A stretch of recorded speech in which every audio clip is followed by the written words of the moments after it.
Thank you for coming to the Horror Room. I'm Travis Bruce, and today we're going to do another indie spotlight. We have a director.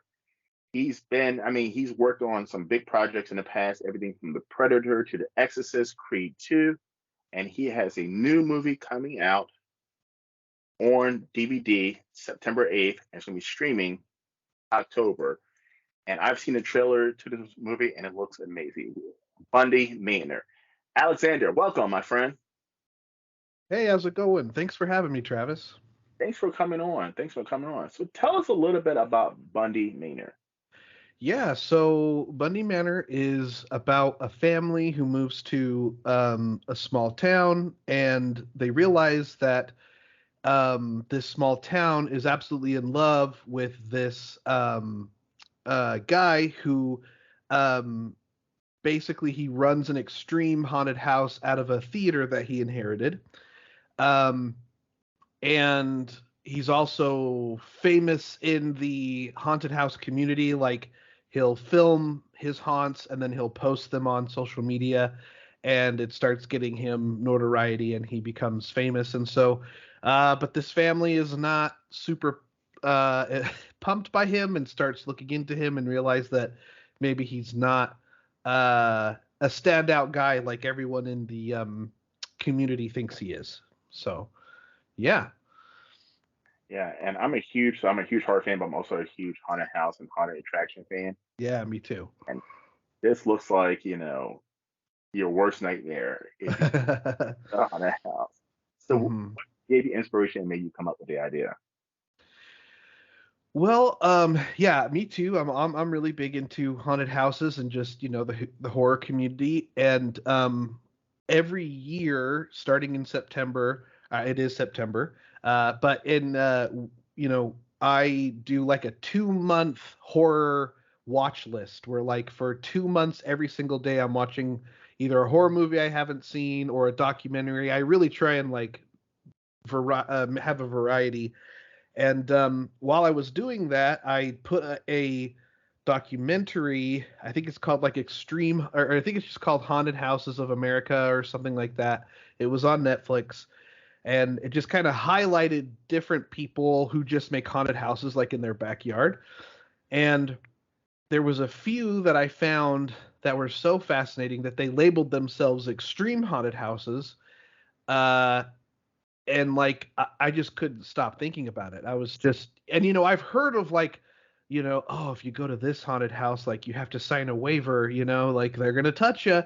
But like some of them like really take it, really far. And so I kind of like liked it. It started to really kind of like in my brain, like I started to really come up with a story about like, oh, okay, so like what can this person get away with, how far can someone, one question that we really answer with this is like how far is too far, and like can anyone really understand how far, like some of these extreme haunted house people are like ex-military trained and maybe that's just a thing they say for to But get yeah, people in, I don't know. But our horror, our the antagonist of our movie, he's a retired surgeon, and he knows how to push buttons. So that's kind of what got that inspiration started, because I was really just, that's when I think, at least for me, I have a good idea is when I can't stop thinking about it and like things start to roll. And so I just found that very interesting. Oh, and I found it so fascinating. I love contrast, if that makes sense. And I think a great horror has good contrast. So like really pretty visuals, but actually there's something sinister underneath or something. And for something with this documentary that I was watching that I found so fascinating was that people were literally getting like waterboarded, their teeth pulled out, their head shaved, and then it cuts to them being like, that was amazing, it's the greatest thing I've ever done. And I was like, what? And I don't want to shame anyone's experience. It was just I don't know, I just thought that was an interesting contrast, if that makes sense. I am going to be doing so on my channel. I've done several haunted house walkthroughs. I don't know if you had a chance to Oh see. yeah, I did. I looked through a few. That's pretty cool. This October, I'm going to the scariest of the scariest. So the ones that that say, "Oh, we'll pay you $10,000 to." Ooh, So I'm going to be going through some of the scariest haunted houses in the country. awesome. I love being scared. I mean, I love that, but yeah, but I'm like, oh my God, can you imagine you get there and oh shit, this shit is real, you know? Mm-hmm. Yeah, exactly. So, yeah, I'll definitely have to follow up with you and hear how that goes because yeah, it's just a fascinating thing. And I think one thing we think about is like we could watch a lot of videos about it because I did interview a few people before I wrote the script, like who've gone through some of these big extreme haunted houses, and like what every single one said nothing could prepare me for like what was going to happen. Like I watched every video that they would post and like it just I couldn't be prepared for actually being there, you know? And I was like, "Huh, that's interesting. That's an interesting point of view." So, yeah. But at the end of the day, with those, it's not real. Sure. Sure. And this movie, it's real. Uh-huh, exactly. Yes. Exactly. So how long did it take you to put this movie together, production wise? Well, so it's funny, actually 2 years ago today we were actually shooting the main chunk of it. I'm getting Facebook memories of of it happening, and we filmed for about we were planned to film for about 3 weeks, but then with like the weekends off, and then about halfway through shoot into the second week, one of our people was tested positive for COVID, so we had to shut down, and then we waited a couple months, and then went back out and finished it. And so that happened, and then yeah, last year we really hit hard with like the film festivals, and then this year, so it's kind of interesting. We really last year was all about film festivals and obviously getting post done.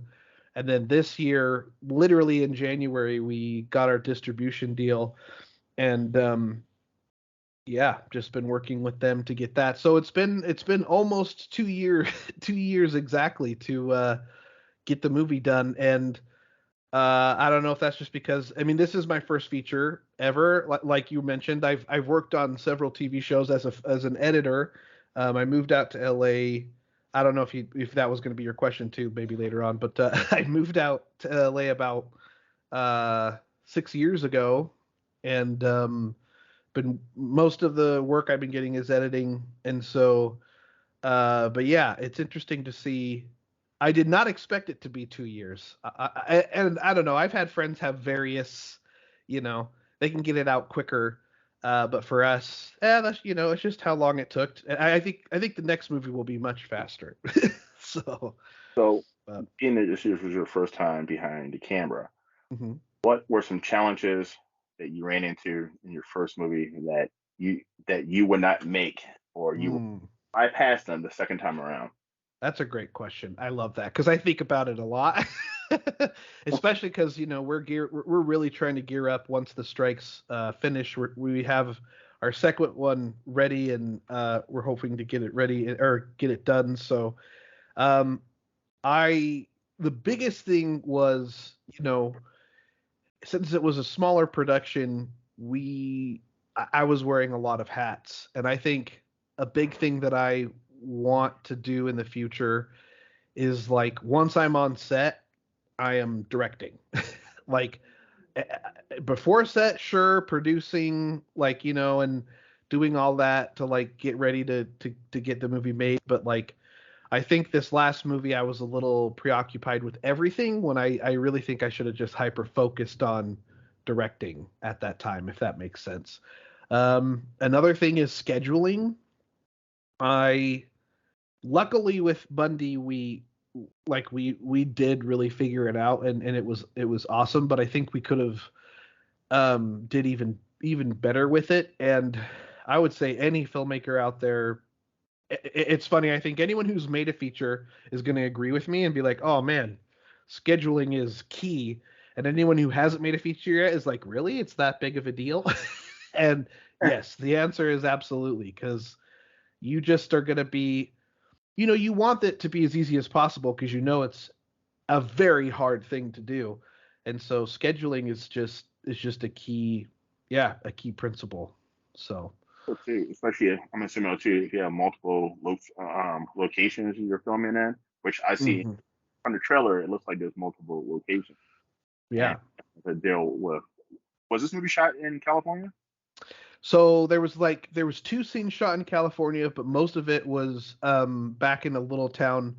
So I'm originally from Utah, and so we went back to Utah because we needed a small town, and so we went to a little town called Cedar City, Utah, and that's where we filmed the majority of it. So Okay. yeah, And I've never been to Utah. I've been all across the country. I've never been to Utah. I mean, yeah. otherwise, was that a hazard or interference as well?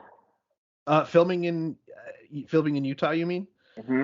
I mean, people. So I can say this: I'm from Utah. People are pretty nosy in Utah, and like we found this location of this house, and like the neighbors. It was right in the suburbs, so like the neighbors were coming over, and like they were like, "Are you sure you have permission to film here?" And like we had our big old lights set up and stuff, and luckily we did a good job at like the key to anyone's heart is food. So like all of our crafty, we would like give them, or like leftover lunches and dinners we would give to them to try and keep them happy. I would say another interesting thing though, as far as the festivals go, because filming it was pretty good. They were, but festivals, we got accepted into so many festivals outside of Utah, and we thought, oh, we filmed in Utah. We used the filmmaking crew, we want to do a film festival in Utah, and we got shut out of every film festival. And come to find out, Wow. they they tried to label us as anti-religion, which I'll definitely send you a screener when we get them, Travis. But it has really nothing to do with religion, so I'm not quite sure. Like like they talk a little bit about praying, but like it's not. I don't know. It's not an anti-religious film at all. So that's been the only really weird thing about Utah, is that they've been really resilient to letting us show, um, you know, to show our movie there, which has been weird. Okay. So gore level. Mhm. Where's the gore level going to be in this movie? Oh, so uh, I would say there's actually not a ton of jump scares, but there's a lot of gore. uh, so like if you like gory movies, it's pretty up there. I wouldn't say it's like Saw, because we were still a pretty low budget movie. Um, but yeah, I mean, he tortures a man, and he goes all out. I don't want to like reveal too many. I will say maybe I'll give one just because it's in the trailer and it has to deal with me. There is a scene. So we were torturing people. There was literally like 4 days where we were just torturing people. We were actually torturing people, but That's what we you said. yeah. Well, we had one other part left, and I was like, well, and everyone was like, or we had our actor back out who was going to be the extra for that, and I was like, I've been torturing people this entire movie. I mean, and I don't mean like I was torturing my crew or cast. I mean just you always have to be very specific because some people are like, why are you torturing people? It's like it's the movie. We're torturing people in the movie.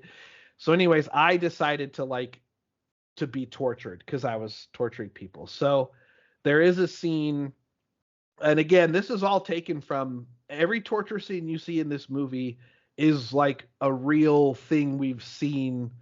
Now there are very niche, but they have happened. Haunted houses, some of them. So, uh, but so anyways, so one that we saw was someone gets taped all around their face, um, and then I think just through anxiety, uh, I don't know. It's weird to talk about.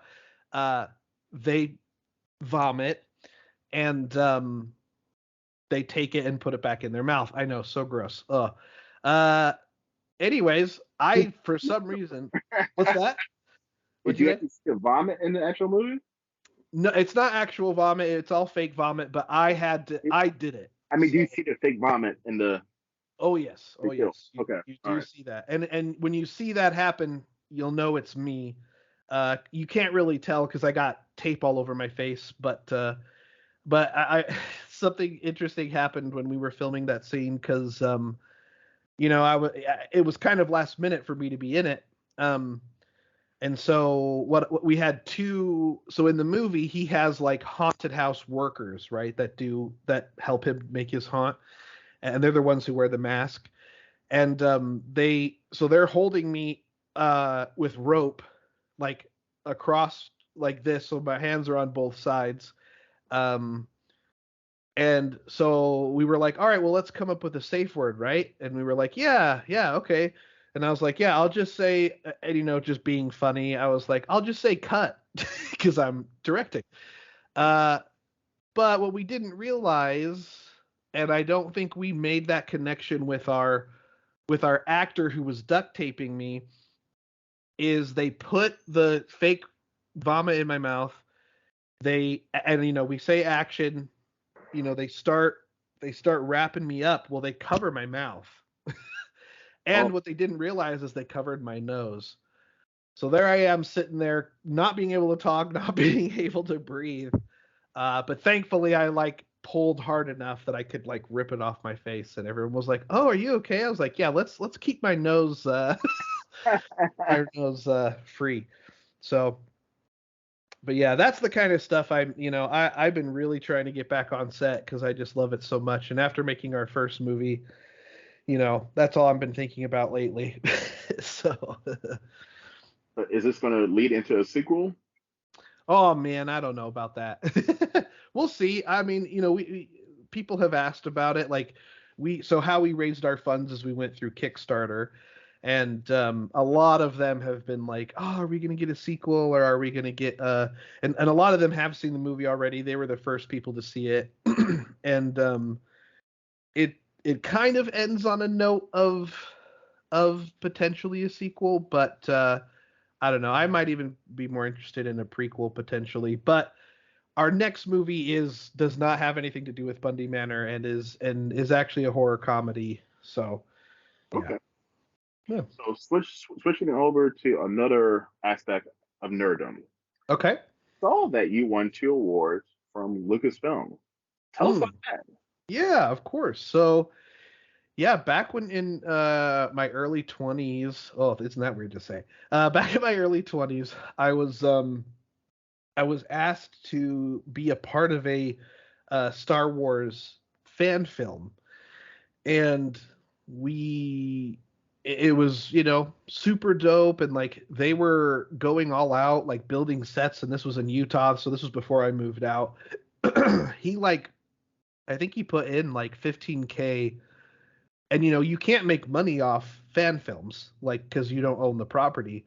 And so I was just kind of really fascinated by like how that worked. And um so and then what happened is that Disney announced that they bought Lucasfilm, and that they are bringing back the Star Wars convention, and on top of that the fan film awards, which is something very dope. And so I was doing behind the scenes footage of this fan film and also helping make it.